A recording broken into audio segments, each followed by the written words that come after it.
मित्रों, मैं हूं आपकी अपनी प्राची अधिकारी। दोस्तों, आज़ादी के बाद ये पहली महिला होंगी जिनको फांसी लगने जा रही है।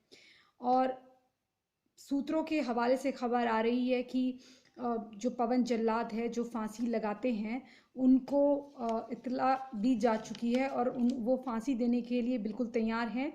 सेंट्रल जेल बक्सर, जहां पर खास तरीके की रस्सी तैयार होती है फांसी देने के लिए, वो रस्सी तैयार करने के ऑर्डर दे जा चुके हैं। और ये फांसी होगी अमरोहा के पावनखेड़ा गांव की रहने वाली शबनम को।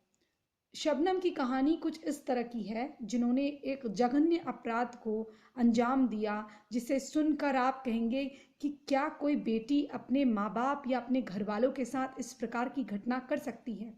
तो हाँ, दिल थाम के बैठिए, ये घटना मैं आपको बताने जा रही हूँ। वर्ष 2008 की बात है। एक सरकारी टीचर थे शौकत अली, उनकी बेटी थी शबनम। शबनम पावनखेड़ा गांव अमरोहा की निवासी थी। वो डबल एमए थी अंग्रेजी में और भूगोल में, यानी कि ज्योग्राफी, आई थिंक ज्योग्राफी होता है। तो वो गरीब बच्चों को पढ़ाया भी करती थी, सब कुछ अच्छा था, बढ़िया थी, दिल से भी अच्छी थी। लेकिन कहते हैं ना कि हर आदमी का दो सिक्के, जैसे दो सिक्के के दो पहलू होते हैं, वैसे ही एक आदमी के अंदर कई तरह की पर्सनालिटी होती है। एक चेहरा उसके लिए, उसका समाज के लिए होता है। एक चेहरा शायद कभी कभी ऐसा हैवानियत भरा होता है जो कई लोग देख नहीं पाते। तो शबनम के साथ भी कुछ ऐसा ही था। शबनम, जो कि अच्छी खासी पढ़ी लिखी थी, बड़े परिवार की थी और वो सैफी खानदान से आती थी। दूसरी ओर जो एक उनका प्रेम प्रसंग जो चला, वहीं आराम मशीन में काम करने वाले 5वीं फेल सलीम के साथ चला, जो कि एक पठान था। लेकिन फिर भी उनके माँ बाप को ये प्रेम प्रसंग समझ में नहीं आया, अच्छा नहीं लगा, क्योंकि उन्होंने कहा देखो तुम इतनी पढ़ी लिखी हो, ये लड़का अनपढ़ है, तुम्हारा मुस्तकबिल इसके साथ नहीं है, तुम इसके साथ क्या करोगी, हम खानदानी लोग हैं। देखिए, माँ बाप कभी भी अपने बच्चों के लिए गलत नहीं सोचते। उन्होंने भी अपनी बेटी को हिदायत दी कि वो गलत रास्ते पे ना चले। लेकिन लड़की को ऐसा लगा कि माँ बाप मेरे जो हैं और घर वाले जो हैं ये दुश्मन बन गए हैं। तो उसने एक अंदर अंदर उसकी एक प्लानिंग चल रही थी, और किसी को पता नहीं था कि माँ बाप के इनकार या परिवार वालों के इनकार की वजह से शबनम इस तरह का जघन्य अपराध करने का मंसूबा पाल लेगी और इतना बड़ा षड्यंत्र रचेगी। शबनम ने माँ बाप को बहुत अच्छा खाना खिलाया एक रात। उसके बाद शबनम ने उनको चाय पिलाने का बहाना किया।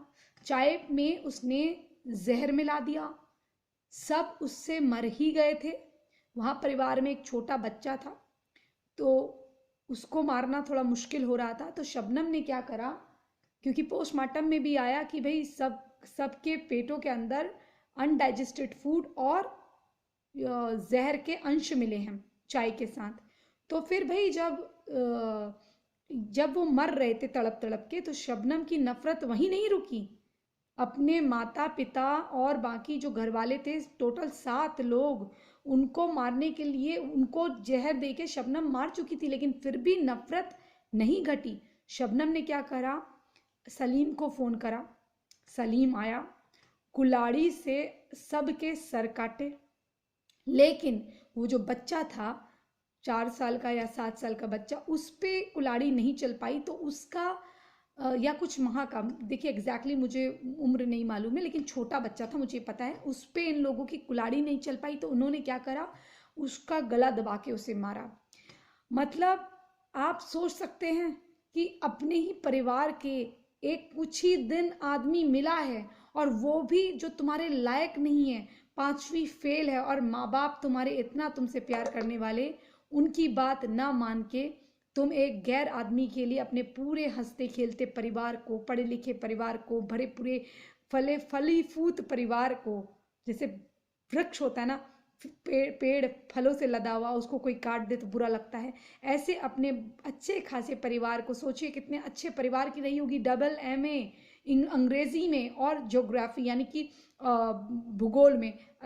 तो वो इतनी पढ़ी लिखी लड़की और अच्छे खासे माता पिता कितने अंदर से अच्छे रहे होंगे, और ये शिक्षा मित्र भी थी। इस लड़की ने अपने माँ बाप को मरवा दिया, मरने के बाद भी उनको मारने के बाद भी चैन नहीं आया, तो उनके हथियारों से गले कटवा दिए। उसके बाद पुलिस को बुलाया तो एक मनगढ़ंत कहानी सुना दी कि भाई चोर आए थे, डकैती करके गए और सबको मार दिया और मुझे छोड़ दिया, कुछ इस प्रकार की। लेकिन और आपको एक बात और हैरानी होगी कि उस समय की तत्कालीन मुख्यमंत्री जो हैं मायावती जी, माया बहन जी पहुंची। माया बहन जी ने कहा तुम पीड़ित हो, मैं तुम्हारी दुख समझती हूँ। और आपको जैसा कि पता है कि हर जगह विक्टिम कार्ड होता है, हर जगह एक अपीजमेंट होता है माइनॉरिटी, तो इन्होंने भी, मायावती जी ने भी बिना सत्य की पहचान करे कह दिया मैं तुम्हें 5 लाख रुपए दूंगी और तुम घबराओ मत, तुम्हारे साथ जो भी हुआ है। शायद वो अमरोहा जेल में ही थी उस वक्त, तो उससे मिलने आई थी और उसकी मैं तुम्हारा दुख समझती हूँ, ये सब कहा।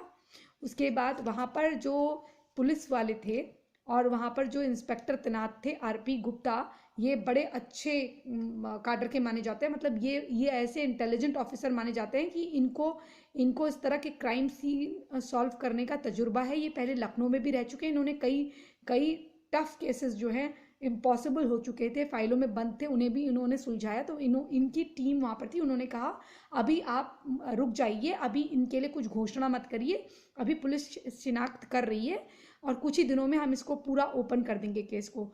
तो भाई जब ये केस ओपन हुआ, जब केस की जानकारी पुलिस ने कॉल रिकॉर्ड खंगाले, तो पिछले 3 महीने में सलीम को 900 बार कॉल हुए थे। 3 महीने में सलीम को 900 बार कॉल हुए थे और हत्या वाले दिन सलीम को टोटल 50 से 60 कॉल हुए थे। तो जब ये पूरी जांच हुई और उसका मोबाइल भी चेक करा गया तो सारी बातों से ये साफ हो गया। और इवन जब पकड़ी गई शबनम, तो उसने ये कबूल किया कि हाँ हमने सबको मारा क्योंकि सब हमारे प्यार के अगेंस्ट थे।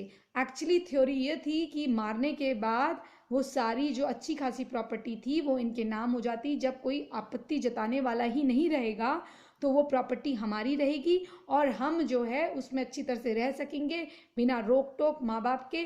और तब आपको हैरानी होगी जब शबनम जेल में बंद हुई, तो शबनम जो थी 2 माह की प्रेग्नेंट थी, सलीम के बच्चे से ही शायद, क्योंकि सलीम का ही बच्चा है। लेकिन सलीम को वो आज तक नहीं मिला बच्चा, वो बच्चा मिलता है, अभी परसों भी मिला है, तो वो इसको मिला है। और 2 महीने की गर्भवती थी और 7 माह बाद इसने बच्चे को जन्म दिया। और इसके साथ साथ सलीम को भी फांसी हो रही है। लेकिन देखिए मेरे हिसाब से आखिर सलीम ने क्या खोया? सलीम ने तो कुछ भी नहीं खोया। सलीम का तो परिवार वैसा ही सुरक्षित है, वैसा ही सही है, ठीक है। उनको बुरा लगेगा कि उनका बेटा जो है एक प्रेम प्रसंग में फंस के मर रहा है। लेकिन आप ये देखिए, मुझे ऐसा लगता है कि जो शबनम है उनका दोष ज़्यादा है, क्योंकि कुछ दिनों के प्यार के लिए आप घर से भाग जाती। अगर आपको प्रेम ही था आप घर से भाग जाती, ये लेकिन माँ बाप को तो नहीं मारना चाहिए था। आप पढ़ी लिखी थी, आप अपने लीगल राइट्स इस्तेमाल कर सकती थी। और अगर आप और मेहनत करती, सरकारी टीचर बन जाती, तो 50-60 हज़ार रुपये आपकी वैसे ही तनख्वाह हो जाती। तो आप जिस छोटे से गांव से थी तो उसमें तो आपकी तनख्वाह इतने में तो आपका अच्छा खासा संसार चल सकता था। और अगर नहीं भी चलता, अगर आपने प्यार ही कर लिया था तो जिससे प्यार करा था उसके साथ मेहनत करके अपने झोपड़ी को बंगला बना लेती।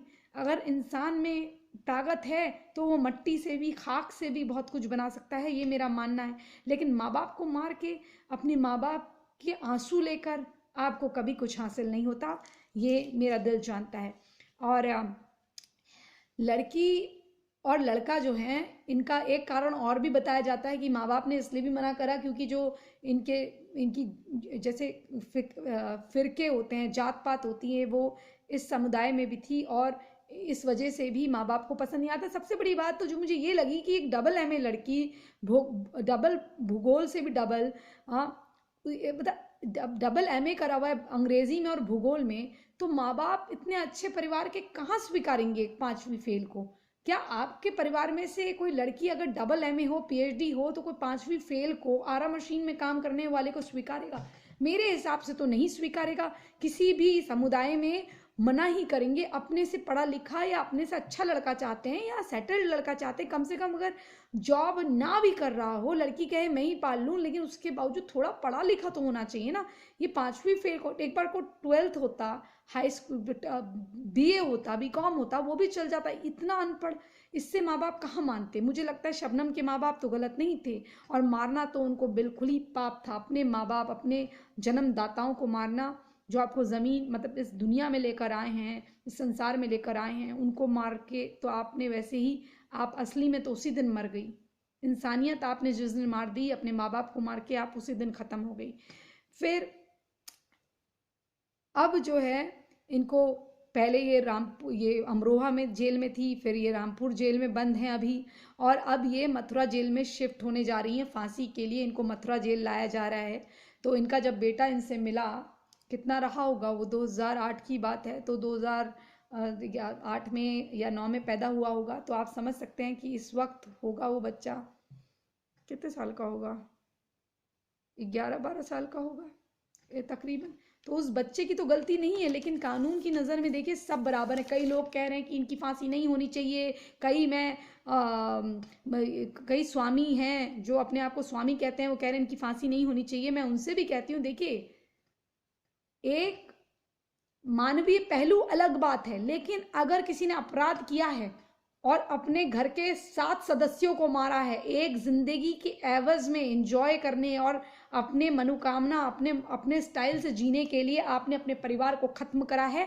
चाहे आपने एक की जिंदगी ली हो या 7 की, आप अपराधी हैं। और कानून की नज़र में कोई भी लड़का लड़की नहीं होता। आप लोग भी कभी समाज में जो इस प्रकार की बात करते हैं, वो समानता चाहते ही नहीं है।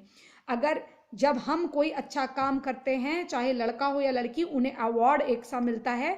तो मेरा मानना यह है, ये फेमिनिज्म का कार्ड ना खेला जाए। जो अपराधी है उसे अपराध की सजा होनी चाहिए। सजा ये है कि ये फांसी के तख्त पे लटकनी चाहिए, ताकि और लोगों को पता चले कि अगर अपने माँ बाप को या किसी को भी बिला वजह मारोगे, अपने मंसूबे या अपनी जिंदगी को खुशपाश करने के लिए दूसरे की जिंदगी को तबाह करोगे, तो तुम्हें मौत ही मिलेगी। और ऐसे आदमी को, ऐसी औरत को जीने का कोई अधिकार नहीं। अभी चाहे शबनम कितनी मीठी बातें कर रही हो, लेकिन जो उसने अपराध कर दिया है वो कभी वापस नहीं लाया जा सकता। हाँ, मैं इसमें सलीम की गलती कम मानती हूँ। मैं ये मानती हूँ कि सलीम के वो कुछ नहीं लगते थे, लेकिन शबनम के वो माँ बाप थे, वो घर वाले थे। और वो छोटे बच्चे को तो छोड़ सकती थी, उसको अपना बच्चा समझ के अडॉप्ट कर सकती थी, या उस बच्चे को कहीं छोड़ आती या किसी को दे देती। जो भी इतनी गुंडई दिखा रही थी तो वहां दिखा देती, उस बच्चे को तो छोड़ देती। लेकिन उस बच्चे को भी मारते वक्त इनके हाथ नहीं कांपे,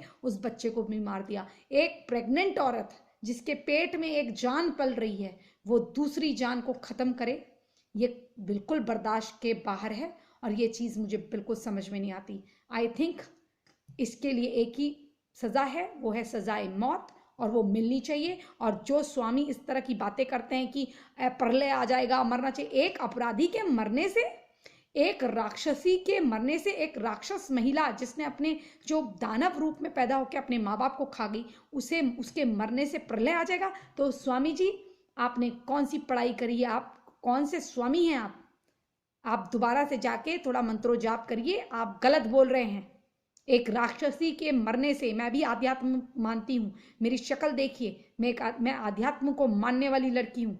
और अगर एक राक्षसी के, एक दानव के मरने से न्याय मिलता है उन आत्माओं को, उसके चाचा चाची कह रहे हैं कि उसके चाचा चाची के भी तो, उसके चाचा के भी तो भाई को मारा है ना, तो वो कह रहे हैं कि हम 7 कब्रों पे जाके जब सफाई करते हैं तो हमें कितना बुरा लगता है। तो इस तरह की बात मत करिए आप लोग कि माफ कर दीजिए। जिसने कत्ल कराया है उसे फांसी होनी चाहिए। अगर कोई सेल्फ डिफेंस में करता अलग बात थी, अपने माँ बाप को मार के, चाहे वो कोई हो, किसी भी जाति मजहब का हो, जिसने इस प्रकार का जघन्य अपराध करा है उसे मरना ही चाहिए। Nothing but the death sentence.